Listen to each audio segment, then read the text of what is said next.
지금까지 재밌었는데 지금도 재미없는 시간 가져보도록 하겠습니다. 이 좌석이 제일 문제거든요. 앞에 나오면 정말 어렵고. 네, 5년이 되었고요. 오늘이 꼭 걸걸이 창립된 날로부터 5년이 되는 날입니다. 좀 예전에 어려운 일들도 있어서 그냥 넘어가자 뭐 이런 얘기들도 있었는데 그래도 같이 애써주신 분들, 곁해주신 분들하고 같이 나누는 자리 가졌으면 좋겠다는 저는 자리를 준비하게 됐습니다.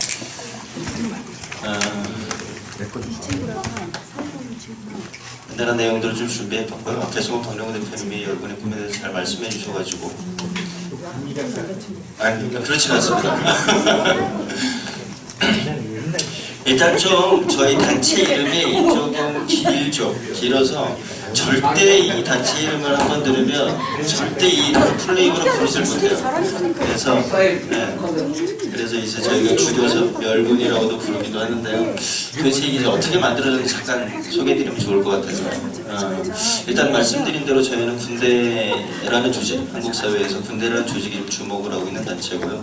그래서 군대에 대한 감시, 또 비판적 제언 이런 것들을 활동 목표로 잡는데 그래서 이제 단체를 만들고 나서 단체 로고를 좀 만들 때 감시와 비판 그럼 어떤 이미지를 만들어 볼 수 있을까 이제 이런 생각을 좀 하게 됐어요. 그래서 인터넷을 찾아보니까 이제 저런 사람 주로 이제 안과가 많이 나오는데 저런 이미지가 하나 있더라고요. 그래서 이거를 강정에 있는 그 보키라는 친구가 있습니다. 여기 아시는 분도 계신데 그 친구 일러스트도 하고 만화도 그리고 뭐 이런 친구인데 그 친구한테 이걸 가지고 좀 우리 단체 로고를 하나 좀 만들어줘라 그랬더니 이렇게 왔어요. 와 멋있다. 저걸로 저렇게? 네, 이제 단체 영문명 이제 시민에 의한 군대 감시 이런 이제 네임을 줬더니 이렇게 만들어 왔죠. 그래서 이제 근데 이제 너무 조금 길고 그렇다 그래가지고 이거를 저희 전 운영위원이었고 지금 회원이기도 한 지금 오늘 촬영 맡아주고 계신 박승호 회원님께서 조금 손을 봤죠 이래저래. 그래서 이런 이름으로 이런 모양으로 바뀌게 됐습니다. 네. 그래서 이제 좀 저희 단체 이름을 외울 수 있겠습니까? 요거 이제 창립총회 사진들 좀 몇 장 뽑아봤는데요. 저희 단체가 만들어진 날이 세월호 있구나 꼭 열흘 뒤에 있었어요. 그래서 창립총회 준비하면서 참 마음이 좀 복잡했던 기억도 나는데 그래서 첫 장면이 이제 그 세월호 참사 희생자들에 대한 이제 묵념으로 총회를 시작을 좀 했었고요. 중에 선언문을 처음부터 지금까지 함께하고 계신 송창호 운영위원님이 좀 읽는 모습이고 좀 이상하지 않습니까? 근데 창립총회 사진이 안 이상합니다. 이름이 열린군대는 10년대가 아니죠. 뭐냐면 이 단체 이름은 사실은 저희가 미리 정하지 못했고 총회 때 몇 가지 안을 놓고 회원들끼리 선택하게 했었거든요. 그래서 같이 이름을 썼었어요. 세상 속으로. 왜냐면 저희 이름의 의미는 하여튼 군대가 갖고 여러 특징 중에서 저희가 좀 주목했던 특징 중에 하나가 이제 폐쇄성, 너무 폐쇄적인 조직이다. 그래서 이 폐쇄적인 조직을 조금 상식적인 세상 속으로 좀 끌어내는 일들을 해보자라는 취지로 준비위원회를 꾸리면서 저는 같이 이름들을 좀 썼었고요. 그래서 총회 때 정해진 이름이 열린군대를 위한 10년대라는 이름입니다. 단체를 만들고 나서 이러저런 일들이 있었는데 그 해에는 좀 군인권과 관련된 일들이 좀 많았습니다. 그 임병장, 총기 난사 사건을 벌였던 그 다음에 윤일병, 뭐 이제 이런 굉장히 참혹하게 죽었던 이런 사건들이 많이 있었죠. 그래서 여기 좀 전에 왔다가 가셨습니다. 임태원 소장, 군인권센터, 천주교인권위원회, 다산인권센터 이런 단위들과 함께 연대체를 꾸려서 하여튼 그 사안에 대응을 하게 됐습니다. 이 사안을 대응하는 와중에 이제 또 군대에서 그 당시에 그 사회, 그러니까 초등학생들을 군인들이 나와서 교육하는 그러다가 하여튼 굉장히 끔찍한 북한의 실상이라고 하면서 끔찍한 이제 모습들을 많이 보여줘서 그런 문제점을 좀 대응하는 활동을 했어서 저기 그때 만난 분이 저기 피스메이커 평화교육 프로젝트의 문하영 대표를 그때 처음 만나서 지금까지 인연이 이어지고 있죠.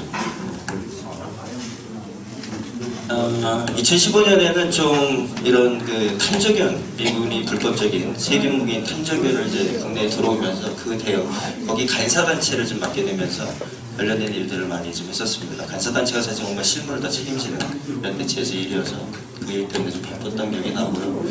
그러면서 그 해에 국제평화운동을 좀 시작을 했죠. 오키나와 일본의 평화활동가들과 교류하는 일들을 시작했고요. 그 와중에 만난 분이 여기 잠깐 일어나 보시죠. 그와의 히로유키. 네. 일본에서 들어오셨고요. 네, 저기 통역하고 번역해주신 역할을 하다가 지금 형 동생이 돼 있는 제 연대 활동들도 많이 했었습니다. 열고 나면 좀 떼놓을 수 없는 곳이 사람들이 강정입니다. 강정. 웨이트 열고를 만들었던 처음에 사람들의 구성 중에서도 강정이 많았고요. 저기 있는 이름들 중에 강정에 있는 사람들이 굉장히 많습니다. 30명 넘을 거예요. 저희가 강정 문제는 저희는 그렇게 못 봤죠. 그러니까 군대가 굉장히 많은 문제가 있지만 군사 기지의 문제는 군대가 갖고 있는 많은 문제들이 다 터져 나오는 곳이라고 봤어요. 건설 과정, 유지 과정에서 운영 과정에 있어서의 비밀 추적, 그 다음에 군사 기지가 가는 오히려 갖게 되는 반평화성, 사드 기지, 제주해군 기지가 그런 것들이라고 보죠. 그래서 군사 기지 문제에 주목해서 활동을 했었고요. 그 맥락들이 소송리, 용산 이런 곳에 대한 연대 활동으로 많이 들어갔습니다. 근데 여러 가지 연대 활동들의 폭은 넓어지는데 좀 고민이 있었어요. 뭔가 단체 자체의 고유의 색깔을 갖는 일들이 좀 필요한데 그런 어떤 일을 할 수 있을까 이런 생각들이 많이 들었죠. 그래서 시작했던 게 1년 동안 군대와 또는 군사안보 관련된 일들을 한번 정리해보자. 그래가지고 영역별로 1년 동안 있었던 기사들을 다 모아가지고 분류해가지고 그것을 가지고 보고서를 쓰기 시작을 했죠. 2015년 초에 2014년 한 해 동안 저기 이제 한 150페이지 정도 되는 책자였는데 저거 쓰는데 한 달 반이 걸렸습니다. 그 다음부터는 안 합니다. 그래서 1년 단위로 작업을 하니까 너무 어려워서 저희가 주 단위로 좀 진행을 해보자라고 생각을 하게 됐죠.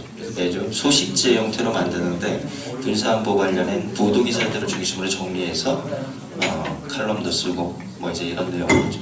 그래서 지금은 저게 이름을 좀 바꿔서 열고는 뉴스레터 워치엠 그래서 185호까지 지금 나와 있는 상황입니다. 여기 그 스팸 많이 받으시는 분들 여기 많이 계시죠? 왜죠? 열고는 스팸 많이 받는 굉장히 유명한 그런 단체입니다. 그래도 안 깼습니다.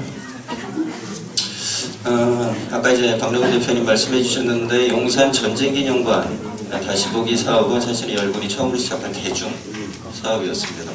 말씀드렸다시피 용산 여기 같이 가신 분들도 꽤 계신데요. 용산 전쟁기념관 혹시 가보신 분 계십니까?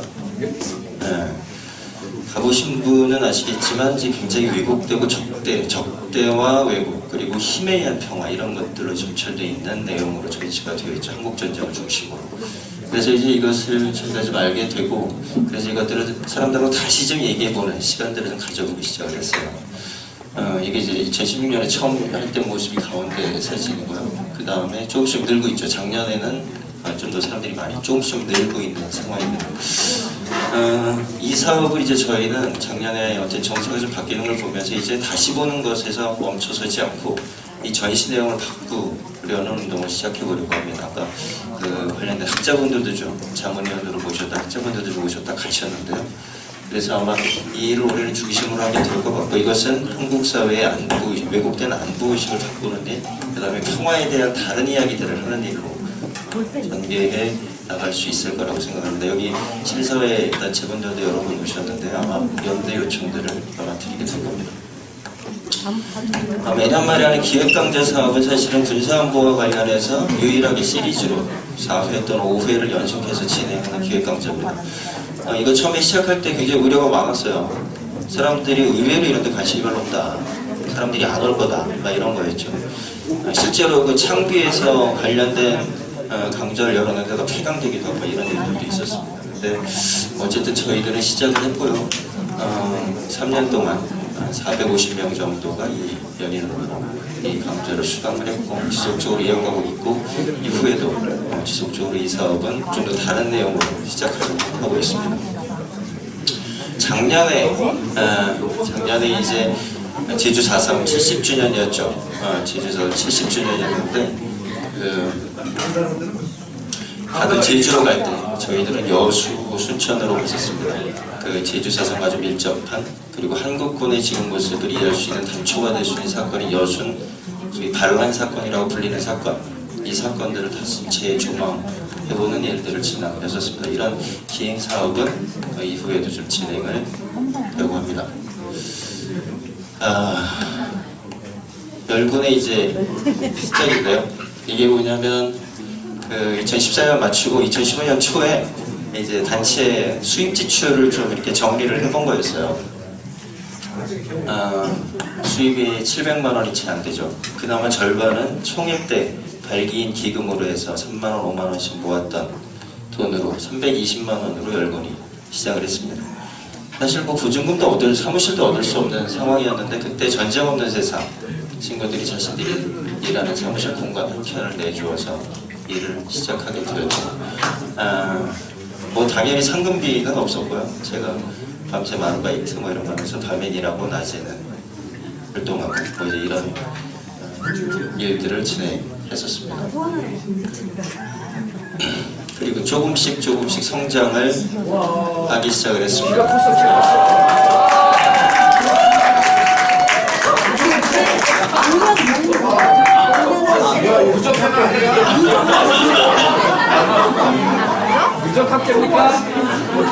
그래서 700만 원도 안 되는 예산으로 수입으로 시작했던 일이 지금은 5천만 원이 물론 여전히 미력합니다만, 약간 여기 표를 조금만 설명드리면 2014년, 15년은 좀 약간 정체였는데 2016년에 좀 늘은 게 뭐였냐면, 그때 이제 2016년 하반기부터 박래군 대표님 그리고 송창국 운영위원님 해가지고 상금비를 좀 만들어서 지원을 하기 시작했어요. 그래서 제가 아르바이트를 안 하고 일을 할 수 있게 됐죠.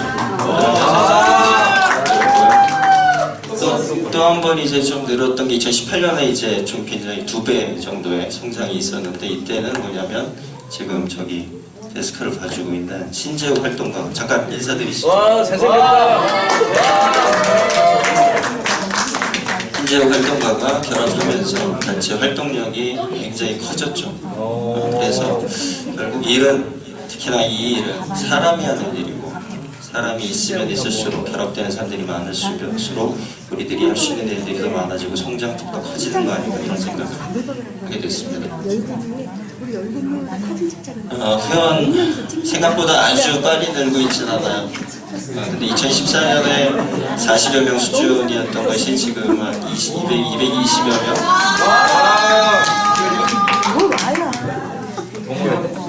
이렇게 기하급수, 어쨌든 이렇게 더디지만, 그리고 작지만 단체가 조금씩 성장하고 있습니다. 재미없는 얘기는 이제 끝내도록 하겠습니다.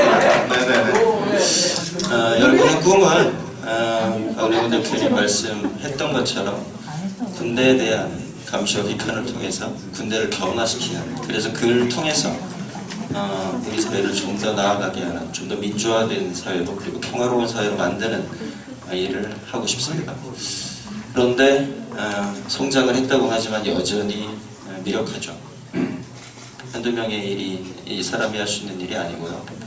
많은 사람들, 많은 활동가들, 그리고 많은 사람들이 필요합니다. 아마 여기 계신 분들이 그분들 중에 한 분이 아닐까 싶습니다. 하지만 아주 익숙한 문구를 2개 소개하면서 저의 프레젠테이션을 마치도록 하겠습니다. 우리의 과거가 지구를 만들었지만 우리의 꿈은 미래. 제가 굉장히 각별한 친구가 해준 말이고요. 이 행사를 준비하는 과정에서 사실 저희 단체는 군대와 관련해서 어떤 사연이 있는 분들이 많이 초창기 결합을 했습니다. 제가 양심선언했던 군인인 거 아시는 분은 아실 거라고 생각하고요. 그뿐 아니라 또는 저 같은 사람들, 또 군사기지로 인해서 고통받았던 사람들, 또 군대 내 자식들을 보내다가 희생된 사람들, 이런 분들이 모여서 이 단체를 만들었습니다. 하지만 이제 한 발 더, 그것만으로는 부족하고 한 발 더 나아가야 하는 시점에 와 있습니다. 더 많은 사람들이 공감할 수 있는 일을 통해서 저희들이 일을 펼쳐보려고 합니다.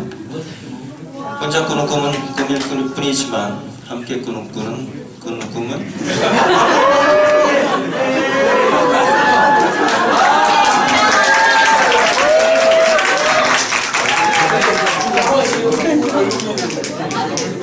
현실이 됩니다. 같이 꿈을 좀 꾸어주시겠습니까?